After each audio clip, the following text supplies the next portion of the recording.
Assalamualaikum warahmatullahi wabarakatuh. Alhamdulillah rabbil alamin, alladzi 'allama bil qalam, 'allama al insana ma lam ya'lam. Asyhadu an la ilaha illallah wahdahu la syarikalah wa asyhadu anna Muhammadan abduhu wa rasuluh. Allahumma shalli ala Muhammad wa ala alihi wa ashabihi wa man tabi'ahum bi ihsani ila yaumil qiyamah. Amma ba'du, anak-anakku semua, para peserta marhala ula Provinsi Kepulauan Riau, dimanapun Anda berada. Alhamdulillah, menyadari bahwa setiap perjalanan sejarah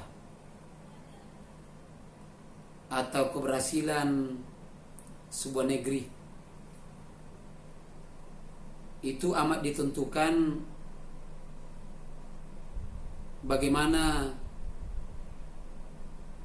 mempersiapkan generasinya atau mempersiapkan kader-kadernya. Makanya dilakukan sebuah tahapan untuk terbentuknya diri yang hebat dan generasi yang kuat. Nanti itu tahapan ini harus menjadi kata kunci menempa diri, melahirkan kader, dan menciptakan peradaban bangsa, membangun negeri dan ciptakan peradaban Islam. Tentu kita di Hidayatullah itu sudah ada pola, sudah ada manhaj, sudah ada konsep untuk menempa diri sebagaimana tema yang diberikan kepada saya untuk anak-anakku semua oleh pendiri Hidayatullah sedari awal. Setelah para pemuda-pemuda ini berkumpul, tentu mereka tidak akan mungkin bisa melangkah tanpa sebuah konsep untuk membangun mental spiritual menghadapi tantangan berat ke depan. Yang dimaksudkan oleh saya bahwa mereka berkumpul ini adalah karena sebuah cita-cita besar, sebuah visi dan misi besar yang oleh Hidayatullah disepakati dengan membangun peradaban Islam. Nah, bagaimana menempa diri itu?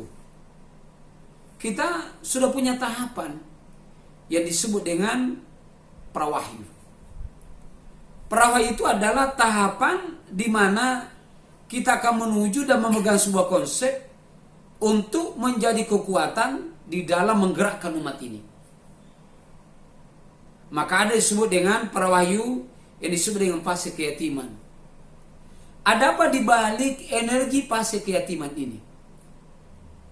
Karena kita sadari bahwa setiap orang yang bergerak, berjalan dengan mengandalkan apa yang ada di sekitarnya, apakah keluarganya, apakah tenaganya, apakah materinya, atau karena kebersamaan dengan saudara-saudaranya, tanpa mereka mengetahui bahwa yang mengendalikan semua itu dan Allah Subhanahu wa taala, maka itu adalah sebuah kegagalan. Bagaimana Nabiullah Muhammad SAW oleh Allah Subhanahu wa taala sudah semikian rupa oleh Allah dibuat sejak dalam kandungan, itu sudah tidak punya bapak. Ya. Lahir ke permukaan bumi ini Mereka sudah tidak punya bapak lagi. Usia 6 tahun, ibunya meninggal. Usia 8 tahun, kakeknya meninggal. Kemudian dipelihara oleh pamannya Abu Thalib, yang justru juga miskin.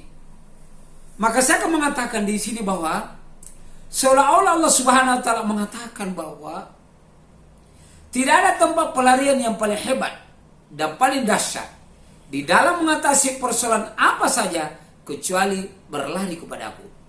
Maka tidak ada lagi kekuatan ya abi, ya umi, ya akhi. Tapi kekuatannya adalah ya Rabbi, ya Rabbi. Dan kita lihat misalnya di dalam surat Duha, sangat menarik untuk kita cermati supaya anak-anakku semua ini tahu dan paham sejarah sehingga enak menghitung, enak melangkah kemana arah kita akan melangkah. Ketika Nabi merasa ditinggalkan oleh Allah Subhanahu wa taala, oleh Allah dalam surat Ad-Duha dikatakan ma daqarabuka ma qala, dan Tuhanmu tidak meninggalkanmu dan tidak pula membencimu. Walal akhiratu khairul laka minal ula, bahwa perjalanan di masa akan depan jauh lebih baik daripada sekarang ini. Wala sawfa yu'tika rabbuka fatarda, dan Tuhanmu memberikan kemenangan kepadamu, akhirnya fatarda, kamu merasa puas. Apa kata Allah? Alami yajidika yatiman fa'awa. Bukankah kamu dulunya adalah orang yang yatim, kemudian aku yang memeliharamu. Nampak sekali di sini bahwa orang yang merasa tidak pernah meninggalkan Allah, tidak pernah membenci Allah, dan mereka hadir tengah-tengah masyarakat dalam rangka untuk menjaga itu, tidak ada benci dan tidak meninggalkan.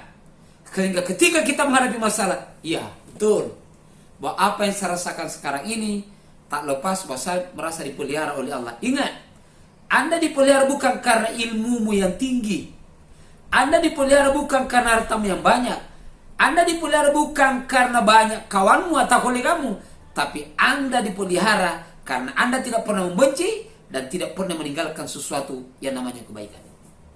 Inilah namanya keyatiman itu. Sehingga memang kondisi ini membuat dimanapun kita berada, dalam kondisi apapun, tidak ada pelarian kecuali hanya kembali kepada Allah Subhanahu wa taala. Apa yang kita lihat dan kita rasakan sekarang, dimanapun duduk dunia risau dan takut, bahkan di Cina kalau sudah kena virus langsung suntik mati saja. Kalau kita tidak seperti itu, kita adalah manusia, adalah makhluk yang paling baik diciptakan oleh Allah Subhanahu wa taala ketika mereka mampu menjaga dan memelihara hubungannya dengan Allah Subhanahu wa taala. Berarti di balik keyatiman ini ada sesuatu yang harus kita pegang. Oh iya, memang Allah lah yang akan memberikan sesuatu. Nah karena itu, ketika anak-anakku semua ini sudah memiliki dan mempunyai sesuatu yang hebat, tentu ada yang Allah tawarkan sesuatu yang baik untuk kita mendapat dipelihara oleh Allah Subhanahu wa taala. Fa'ammal yatima fala takahar. Terhadap anak yatim, jangan kamu hardik. Ini penting menjadi catatan. Anak yatim tidak boleh kita hardik. Nah oleh karena itu, menempa diri yang pertama harus berada pada posisi kita tidak memiliki apa-apa kecuali apa yang diberikan oleh Allah Subhanahu wa taala.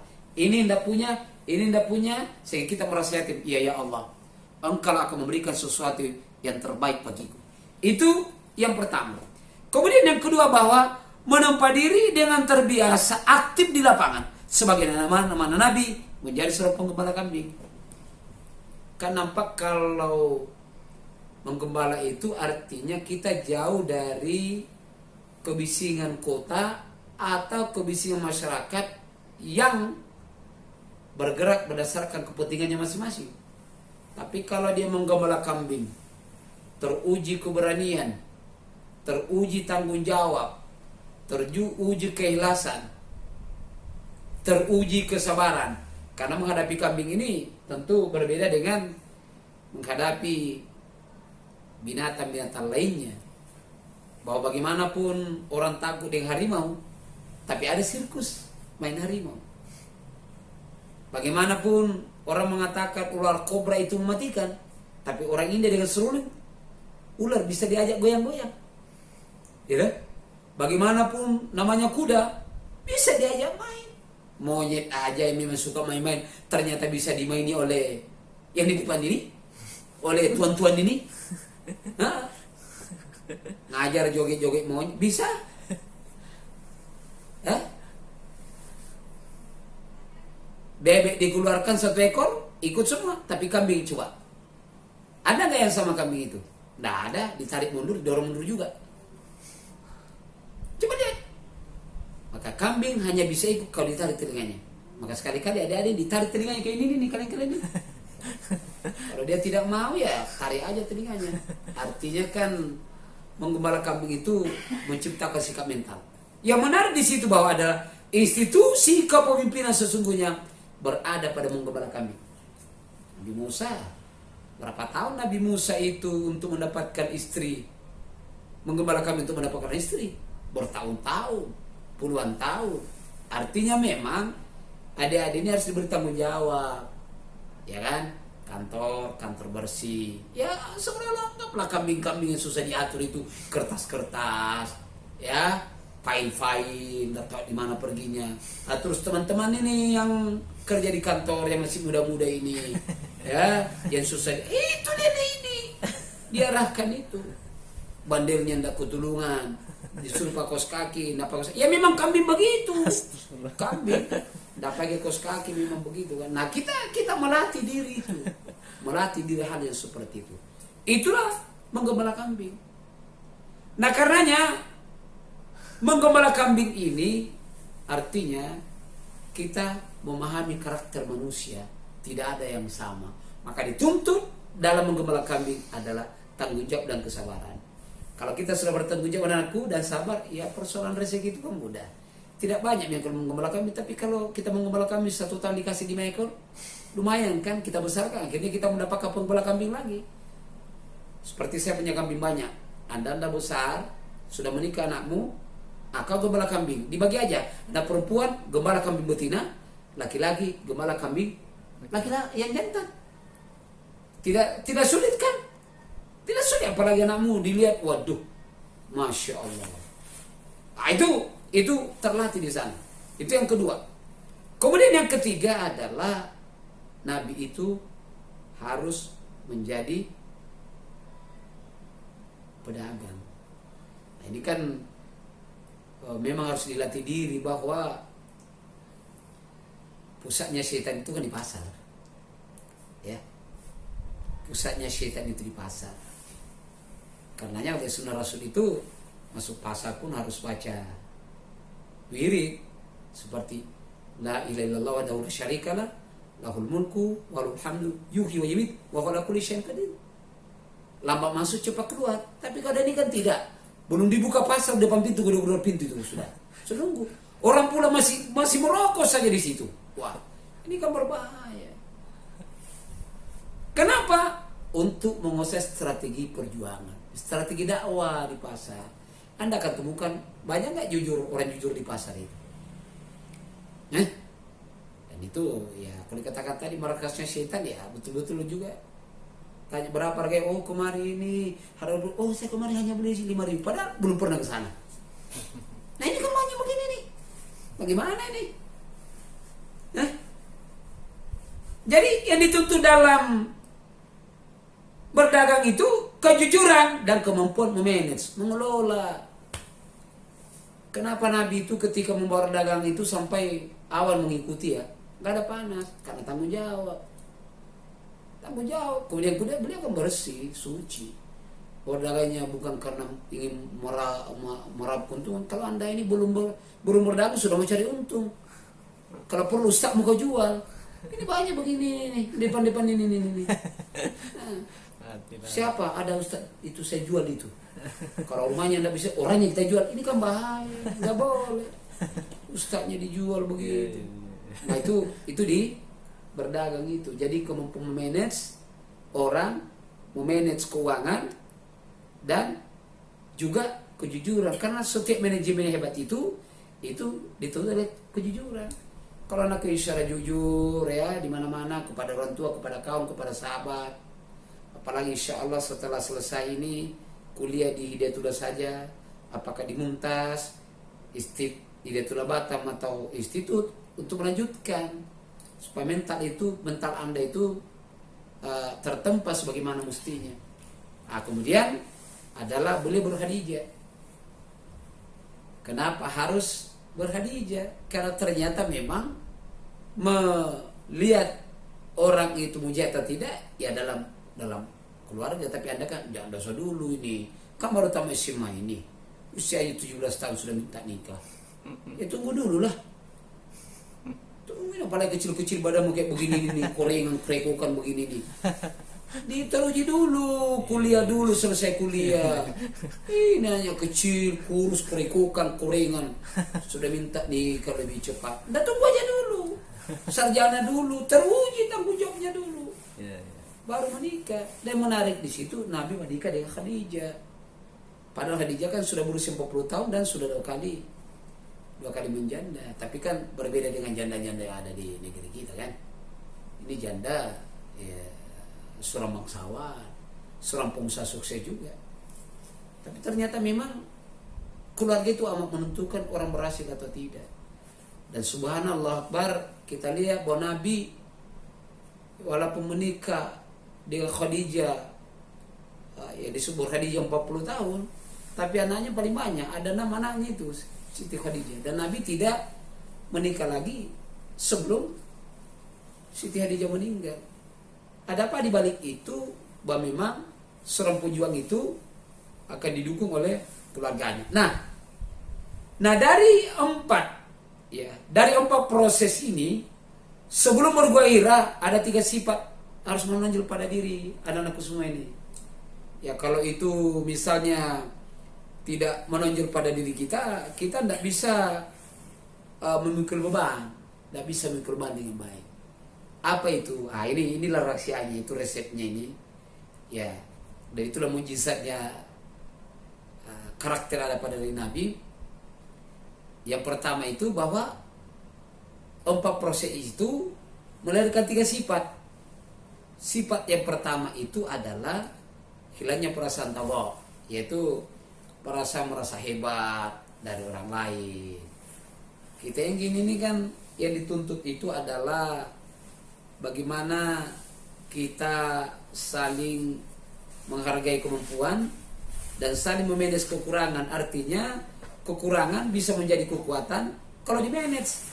Dari mana gerakannya? Karena keimanan. Nah selama dalam diri anak-anakku semua merasa saya paling pintar, itu wahyu tak mungkin landing dalam diri Anda. Ilmu hanya pada otak saja, tapi tidak pernah nyangkut di sini dan menjadikan Anda orang takut kepada Allah Subhanahu wa taala. Kemudian yang kedua adalah atau merasa tanggung jawab. Semuanya ini kan, yatim tanggung jawab, penggembala harus tanggung jawab, kemudian berdagang harus tanggung jawab, berhadiah juga tanggung jawab. Masa cuma lahir anak tiap tahun 5 tahun menikah anaknya 9 karena lahir kembar-kembar kayak cendol saja. Bukan begitu. Tapi sejauh mana bisa kita mendidik anak-anak kita?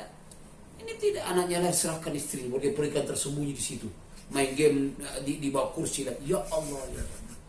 Tidur, kerja. Kenapa anda pulang? Banyak sekali tugas di kantor ini. Padahal apa? Anda mengurus anak. Ngapain kalian punya anak kalau tidak diurus? Tapi ada juga karena tidak maunya repot, anaknya cuma 1 saja sampai sekarang. Tidak ditambah-tambah, penakut betul. Tanggung jawab ini kalau begini. Tidak ada harapan hidup. Kau pergi aja ke hutan sana. Bergaul saja yang ular-ular kau patok kepalamu sekalian. Itu kan tidak mungkin juga kan. Ini kan arah. Kemudian yang ketiga adalah rindu berjumpa dengan Allah. Nah rasa rindu ini sebenarnya membuat Nabi berbuah hira. Jadi ini saya kira yang pertama untuk menjadi kekuatan kita menempa diri berdasarkan para wahyu ya. Jadi mulai dari fase keyatiman, fase menggembala, fase berdagang, berkhadijah, terus berbuah hira. Apa yang kita ingin peroleh, artinya tempaan yang kita alami sekian lama akan kita menemukan solusi. Bahwa solusi sesungguhnya di dalam kehidupan ini setelah ditempa ada pada wahyu pertama, surat Al-Alaq ayat 1 sampai 5. Iqra bismi rabbikal ladzi khalaq, khalaqal insana min 'alaq, Iqra wa rabbukal akram, alladzi 'allama bil qalam, 'allamal insana ma lam ya'lam. Disinilah solusi kehidupan aku semua. Jadi kalau Anda buka 5 ayat ini, insya Allah Anda akan temukan sesuatu yang sungguh sangat luar biasa. Nah sekarang menjadi hal yang penting menjadi perhatian adalah yang menjadi kader sejati. Saya kira bermula dari tadi, tapi perlu memang tempaan. Kalau kita di Datul itu menempa diri dengan surat Al-Muzammil, ya, menempa diri itu surat Al-Muzammil ada 7, surah Mudaththir ada 6. Kita persingkat sebagai penjabaran bagaimana sebenarnya menjadi kader sejati itu. 1, sholat malam. Yang putus deh anak semua ini kan mudah-mudah malas ini sholat malam ini.